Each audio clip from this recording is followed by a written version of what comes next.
Hello students, how are you? Welcome back to my channel that is Super Studies with Goyals। आज के इस session में हम discuss करेंगे लिटरेचर की 5 basic terms, novel, novella, short story, plot and character.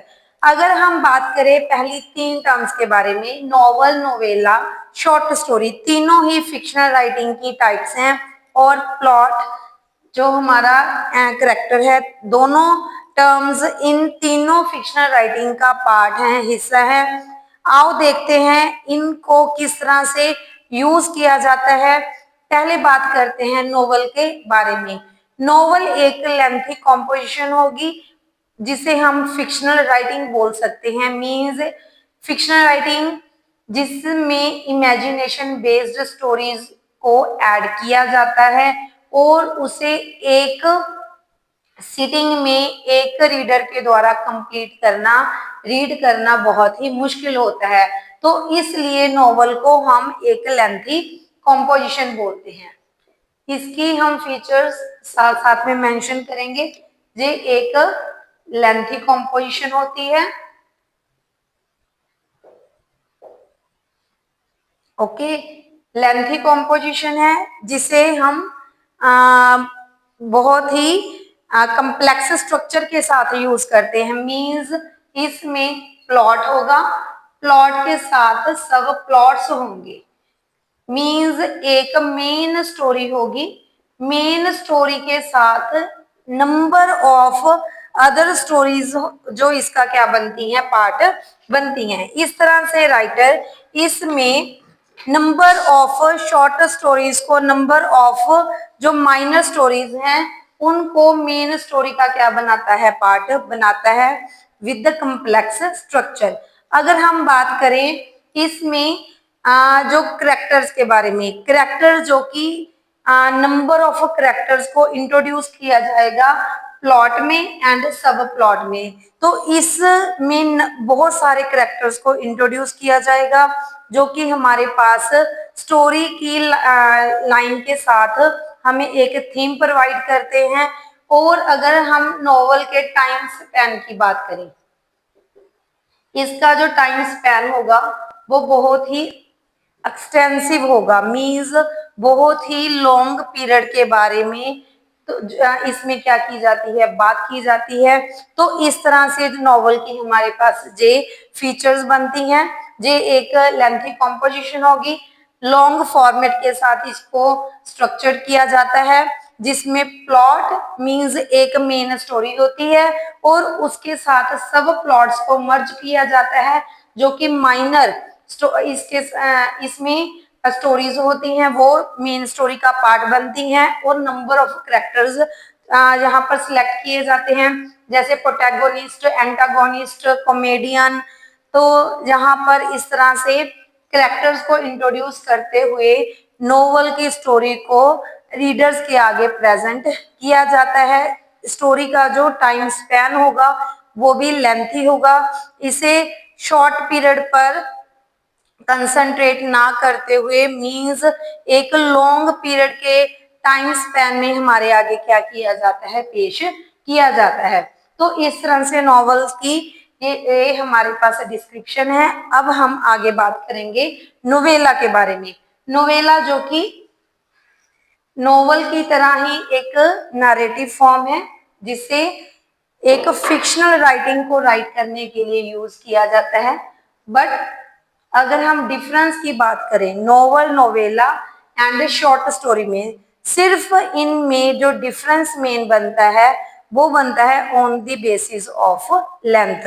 Novel की जो length है वो बहुत ही ज्यादा होती है, लेकिन नोवेला जो कि मिड में लाई करती है novel and short story, means novella की लेंथ नोवेल से कम होगी, लेस देन नोवेल। और जो इसके प्लॉट होंगे, एक प्लॉट के साथ ही स्टोरी को मूव किया जाता है। अगर सब प्लॉट भी यूज किए जाएंगे, एक या फिर 2 सब प्लॉट्स को इंट्रोड्यूस किया जाता है और इसका जो टाइम स्पैन होगा वो भी बहुत क्या होगा, कम होगा।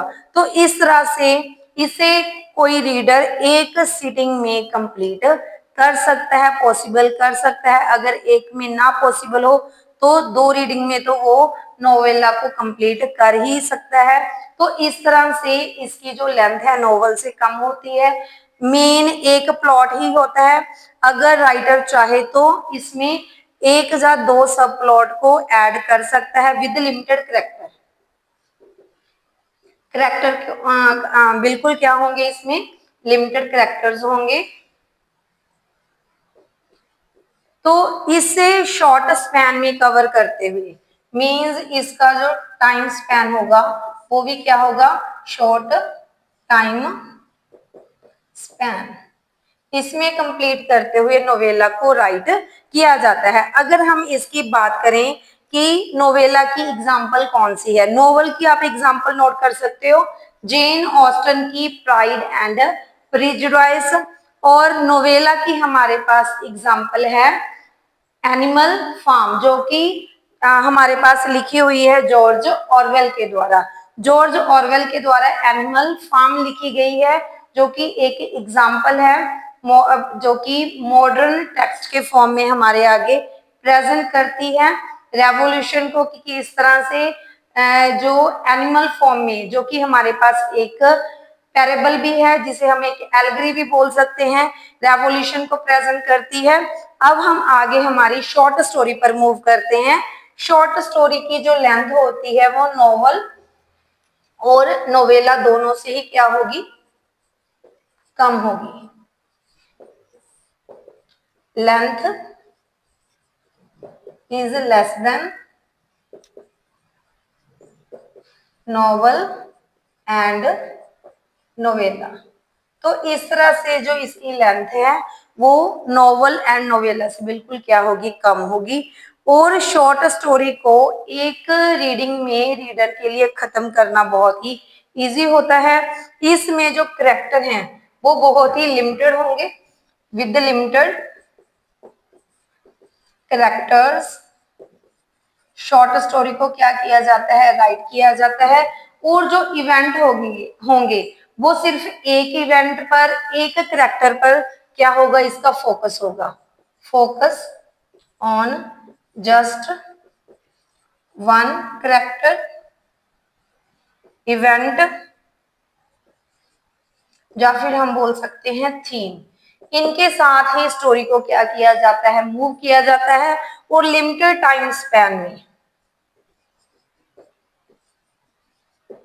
लिमिटेड टाइम स्पैन में इसे क्या कर दिया जाता है, कंप्लीट किया जाता है।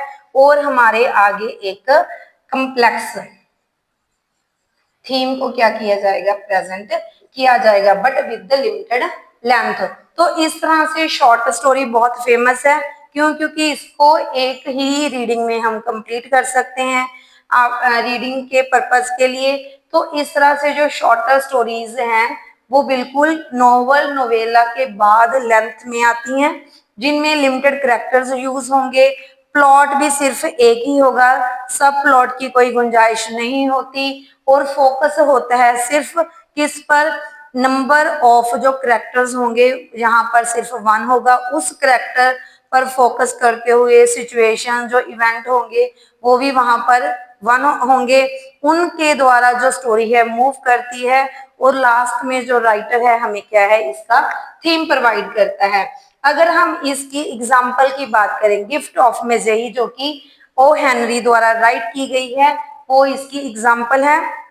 एलन पो द्वारा राइट की गई है book the tell tale heart, वो भी हमारे पास इसकी क्या है, एग्जाम्पल है। जो कि टेल टेल हार्ट जो कि एक गोथिक शॉर्ट स्टोरी है। गोथिक मींस जिसमें सस्पेंस क्रिएट किया गया है एलन पो द्वारा।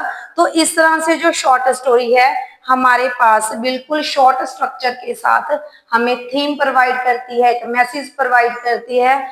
आओ हम बात करते हैं हमारे दो नेक्स्ट जो कंसेप्ट हैं प्लॉट एंड करेक्टर के बारे में। अगर हम प्लॉट एंड करेक्टर की बात करें, इसका जो प्लॉट है और करेक्टर है, वैसे तो नोवेल नोवेला शॉर्ट स्टोरी का ही पार्ट बनता है, बट फिर भी हम इसके बारे में क्या करेंगे, बात करेंगे। प्लॉट एंड करेक्टर, जैसे कि एक सिक्के के 2 ही पार्ट होते हैं, उसी तरह से इन्हें भी हम नोवेल के ही पार्ट मानेंगे, मीन्स दोनों ही एसेंशियल हैं, नोवेल नोवेला। और अगर हम बात करें शॉर्ट स्टोरी के बारे में, दोनों ही बहुत ही जरूरी हैं। कैरेक्टर्स के साथ ही जो स्टोरी है, प्लॉट है, उसकी फॉर्मेशन होती है, और प्लॉट के साथ ही कैरेक्टर्स क्या हैं, वो अपनी परफॉर्मेंस को, एक्शंस को क्या करते हैं, परफॉर्म करते हैं। पहले हम बात करेंगे प्लॉट के बारे में। प्लॉट क्या होता है, जो हमारे पास एक्शंस को क्या करेगा, प्रेजेंट करेगा, सिचुएशंस को मूव करता है। तो इस तरह से प्लॉट जो एक आउटलाइन प्रोवाइड करेगा, जिसकी हमारे पास एक लिमिटेशन है, मींस इस आउटलाइन में ही उस स्टोरी को क्या किया जाता है, मूव किया जाता है। और स्टोरी को आगे मूव कौन करते हैं, कैरेक्टर्स। तो इस तरह से प्लॉट पर जो डिपेंड करता है कैरेक्टर्स के एक्शन, और कैरेक्टर के जो एक्शंस हैं वो डिपेंड करते हैं किस पर, प्लॉट पर। तो इस तरह से जो प्लॉट है, यहाँ पर कॉज जो एंड अफेक्ट रिलेशन को हमारे पास क्या करेगा, डिस्क्राइब करेगा। प्लॉट के साथ एक स्टोरी में, जिस तरह से मैंने बताया कि नॉवल में सब प्लॉट को इंट्रोड्यूस किया जाएगा, मींस जो माइनर अदर स्टोरीज हैं उनको भी इंट्रोड्यूस कर दिया जाता है। तो इस तरह से जो प्लॉट है हमारे पास कॉज एंड इफेक्ट, कि कैसे इस चीज को, किस तरह से, किस सिचुएशन के कारण इसका क्या इफेक्ट पड़ा है, किस करेक्टर ने किस एक्शन को परफॉर्म किया, और उस एक्शन का क्या रिजल्ट निकलता है। तो इस तरह से प्लॉट हमारे पास रिजल्ट है एक करेक्टर्स की जो परफॉर्मेंसेस हैं, सिचुएशंस हैं, वो किस तरह से आगे आगे क्या करती हैं, मूव करती हैं।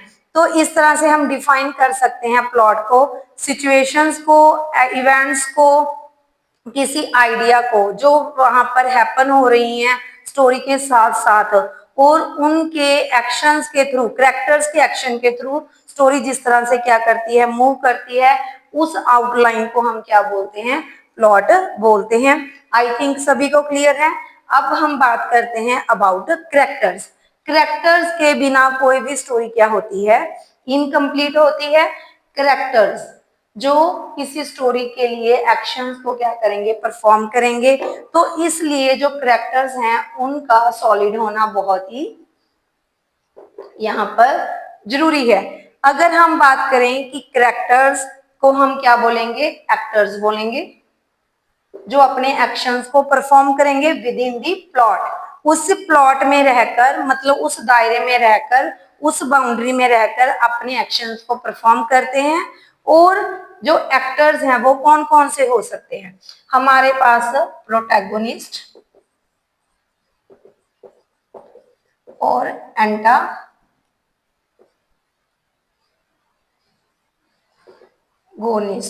ओके, एंटागोनिस्ट एंड प्रोटैगोनिस्ट की अगर हम बात करें, जो मेन हीरो होता है स्टोरी का, जिसके इर्द गिर्द सारी स्टोरी क्या करती है, मूव करती है, उसे हम क्या बोलते हैं, प्रोटैगोनिस्ट बोलते हैं। और एंटागोनिस्ट किसे बोला जाता है, जो स्टोरी में विलन का काम करता है, मींस जो, तो इस तरह से जो करेक्टर भी हो सकता है, सिचुएशन भी हो सकते हैं, कोई इवेंट भी हो सकता है, आइडिया भी हो सकता है, जो प्रोटैगोनिस्ट के क्या जाता है, अगेंस्ट चला जाता है, और प्रोटैगोनिस्ट के फॉल का, उसके लिए प्रॉब्लम का, डिफिकल्टीज का क्या बनता है, रीजन बनता है। तो इस तरह से प्रोटैगोनिस्ट को हीरो बोलेंगे, एंटागोनिस्ट को हम क्या बोलेंगे, विलन।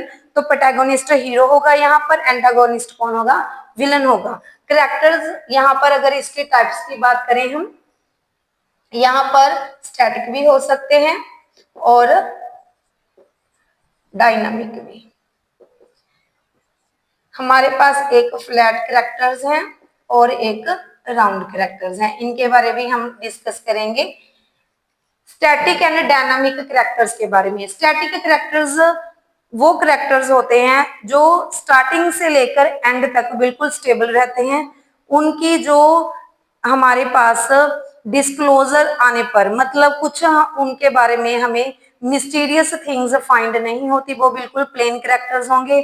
जिस तरह से स्टार्टिंग में थे उसी तरह के कैरेक्टर्स वो लास्ट तक रहते हैं, तो उन्हें हम बोलते हैं स्टैटिक, मीन्स उनमें कोई चेंज नहीं आता।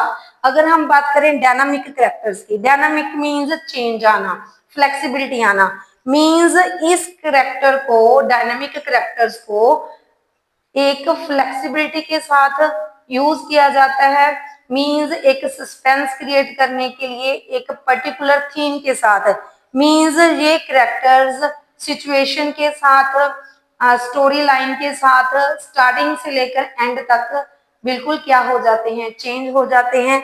तो इनका जो कैरेक्टर का यहाँ पर लेवल होगा वो बिल्कुल क्या होगा, कम्प्लेक्स होगा, प्लेन नहीं होगा।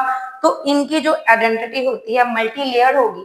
मल्टी लेयर मतलब जिनकी आगे जाकर बहुत सारी आइडेंटिटी रीडर्स को क्या है, पता लगती है। तो इस तरह से आई थिंक क्लियर है।